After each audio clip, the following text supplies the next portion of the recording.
je veux vraiment du service public avec des humains, des fonctionnaires et pas des machines. C'est beaucoup mieux pour notre équilibre collectif dans le pays. Merci. Bon vin, une bonne viande, un bon fromage, pour moi c'est la gastronomie française.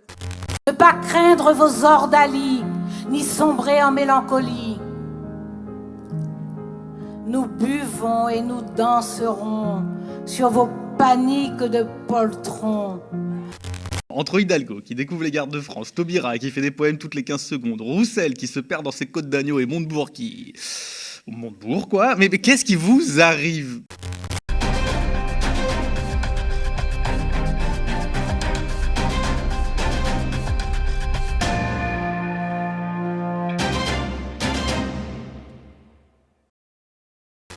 Bon vin, une bonne viande, un bon fromage, pour moi c'est la gastronomie française, mais pour y avoir accès à cette bonne gastronomie, il faut y avoir des moyens. Et donc le meilleur moyen de défendre le bon vin, la bonne gastronomie, c'est de permettre aux Français d'y avoir accès. Et je dis que le bon et le beau, je pense à l'art, dont on a parlé au début de l'émission, tout le monde doit y avoir accès. Mais petite chose quand même, vous savez que les associations qui luttent contre l'alcoolisme disent qu'il faut faire plus pour la lutte contre l'alcoolisme et mettre par exemple sur les bouteilles de vin des grands avertissements comme sur les paquets de cigarettes.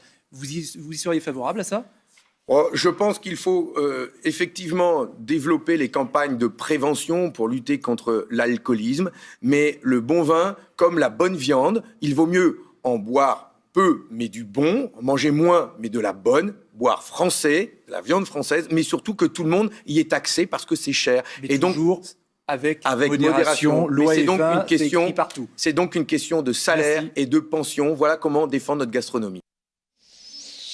Eh bien, David, déjà bienvenue. C'est un plaisir de te retrouver. Un plaisir partagé. Tu as été aussi kidnappé par le Covid. Oui, je me suis fait tabasser pendant une petite semaine. Ouais. T'as gagné, t'as pris le dessus après. Mais en revenant, en plus, tu vois, tu as le Covid pendant une semaine, et en revenant, on te dit qu'il faut porter le masque dans la rue. C'est toujours sympa comme concept, j'aime beaucoup. Enfin bon, je voulais parler de cette vidéo de Fabien Roussel à la base, pour dire que quand même, elle commence bien, cette rentrée politique à gauche. Bah oui. Parce que Fabien Roussel a beau s'en défendre, il a commencé sa rentrée politique en parlant de pinard et de grosse viande.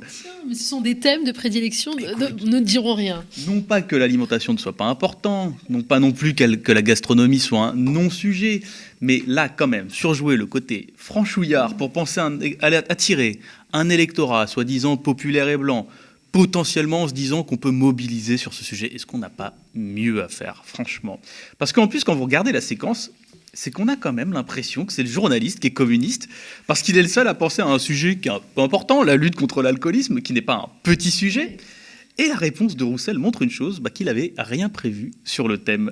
La langue du camarade Roussel se transforme en bois. Il est là à dire « je pense qu'il faut effectivement développer les campagnes de prévention ». Bon bref, ça coûte pas cher de dire ça, mais on se rend compte que c'est laborieux de parler de santé publique pour le candidat qui pensait avancer tranquillement sur son thème, mais qui n'avait rien prévu.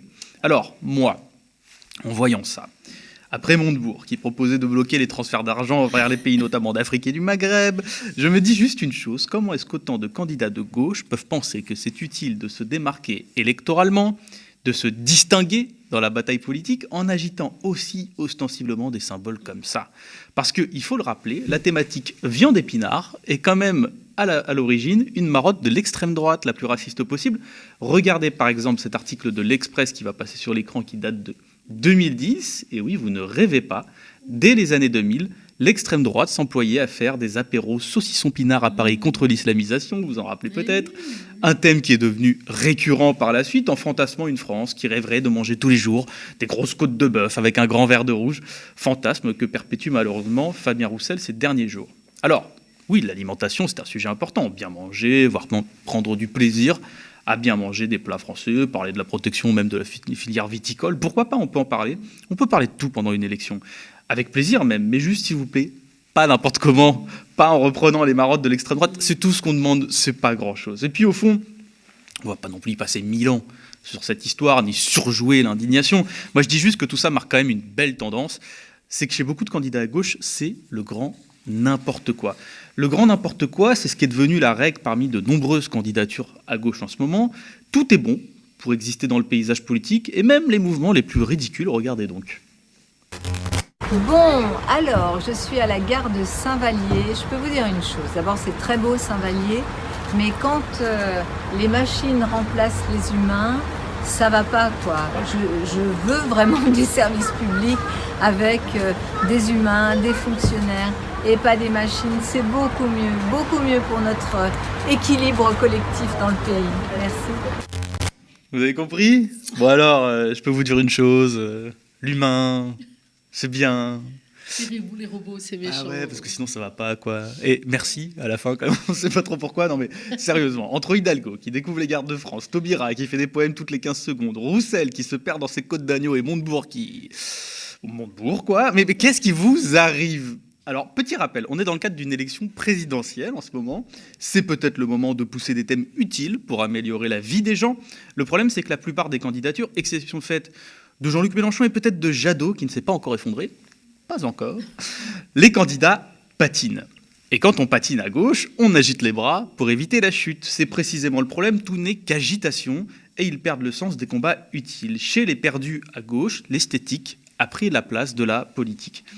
Un premier combat essentiel à mener en ce mois de janvier, c'est peut-être, je fais la proposition, de renforcer notre système démocratique à bout de souffle, en commençant peut-être par lutter contre l'abstention. Notre pays compte, accrochez-vous, plus de 13 millions de non-inscrits ou de mal inscrits sur les listes électorales. Ça veut dire que concrètement, quasiment un tiers du corps électoral est empêché ou limité dans son vote. Est-ce qu'on pourrait parler de ça plutôt à gauche? C'est pas comme si l'abstention frappait majoritairement les classes populaires et que les classes populaires avaient quand même plutôt tendance à voter à gauche. Est-ce qu'on pourrait pas aussi parler du scandale que constitue la galère des candidats à trouver 500 parrainages d'élus pour pouvoir se présenter à l'élection présidentielle? Comment peut-on trouver normal qu'un candidat comme Jean-Luc Mélenchon, qui a rassemblé 4 millions d'électeurs en 2012, 7 millions en 2017, est à se démener pour pouvoir obtenir le soutien des élus, pour pouvoir se présenter? On ne peut pas parler de ça à gauche? Eh ben non. On ne peut pas. Les candidats du PS et du PCF ont même carrément fermé la porte à la question. Regardez plutôt. C'est la loi qui décide de qui participe en fonction des parrainages. S'ils ne les ont pas, c'est qu'ils ne méritent pas d'y participer. Vous pensez que ce ne serait pas un manque pour la démocratie? Ah non, vraiment que des gens pas. qui représentent, eux, 13, 14% et 18, soient pas. La démocratie, elle est définie avant les sondages par la loi. Et si la loi dit que les parrainages doivent être de 500 pour chacun des candidats sur la ligne de départ, c'est la loi qui doit s'imposer. Tant pis pour eux. Et la loi, c'est la démocratie. Tant pis pour eux. Ah oui, tant pis pour eux. Ça veut dire qu'ils n'ont pas convaincu 500 maires. Nous avons fait un choix, nous l'assumons, et je compte sur le soutien de l'ensemble des parlementaires, des élus communistes, d'ailleurs, pour qu'ils m'apportent leur parrainage, pour qu'ils me donnent de la force. Il n'y a pas de doute là-dessus. Et pour que nous Il n'y a pas de doute sur les parrainages. Les 500 Je n'ai pas de doute sur le fait de les avoir, Oui. mais je compte sur le soutien le plus large Dernière question. et pour avoir le plus de parrainage possible pour me donner de la force. Et j'espère qu'il n'y aura pas de parrainage qui iront soutenir d'autres candidats, parce que ce sera aller soutenir un adversaire. Et quand on est en campagne pour des élections, eh bien, dans sa formation politique, j'espère que, donc pas au de... moins, si on ne me soutient pas, qu'on n'aille pas en soutenir un autre. Au moins. Alors les amis, c'est pas très communiste, c'est pas très socialiste de garder les signatures entre potes.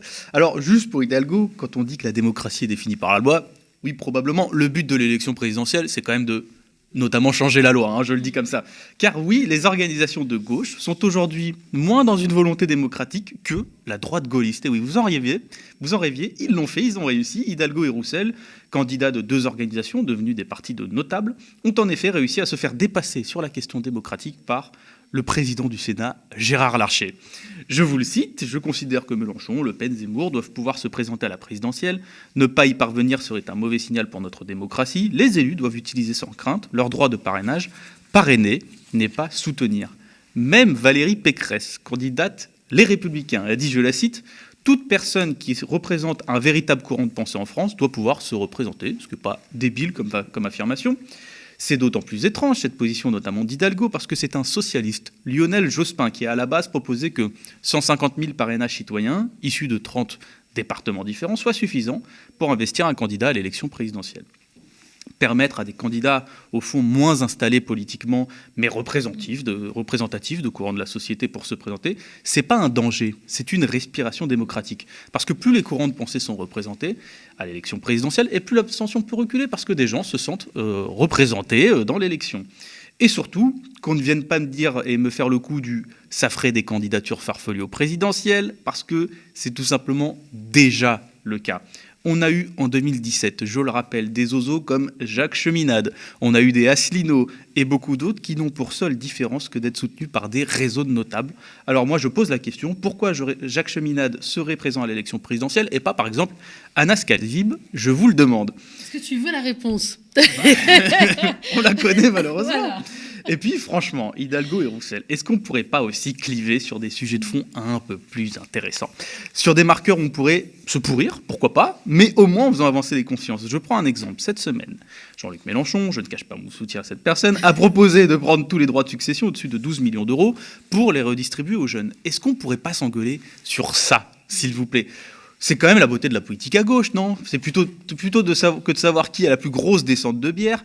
On pourrait s'écharper, je ne sais pas, sur la sécurité sociale intégrale ou pas, sur le contrôle des capitaux, sur la réquisition des logements vides, des entreprises, sur nucléaire, pourquoi pas, ou sur la transition écologique. Bref, je le dis aux candidats de gauche, en espérant, avec peu d'espoir malheureusement être entendu, gardez vos formules choc, vos formules médiatiques, comme vous savez le faire, parce qu'il y en a qui ont du talent, pour des sujets utiles. D'autant que surjouer la carte du droitard franchouillard ne vous mènera à rien, les amis. Les fachos rient au nez de la stratégie de Roussel. Ils se marrent sur la dernière sortie de Montebourg, parce qu'ils savent très bien qu'entre l'original et la copie, au final, les gens préfèrent toujours l'original. Alors, mon engagement à moi, il est connu, hein, c'est Jean-Luc Mélenchon, je préfère le dire, mais ce que je souhaite quand même pour cette nouvelle année, j'en fais le vœu, c'est que les autres candidats à gauche sortent 5 minutes du marketing politique pour enfin créer un débat utile. Un débat rude, s'il le faut, mais un débat qui fasse avancer les consciences, nos valeurs, nos idées, celles dont on est sûr qu'on pourra parler à la prochaine manif, par exemple celle des profs demain. Allez, à demain en manifestation. Merci David Guiraud.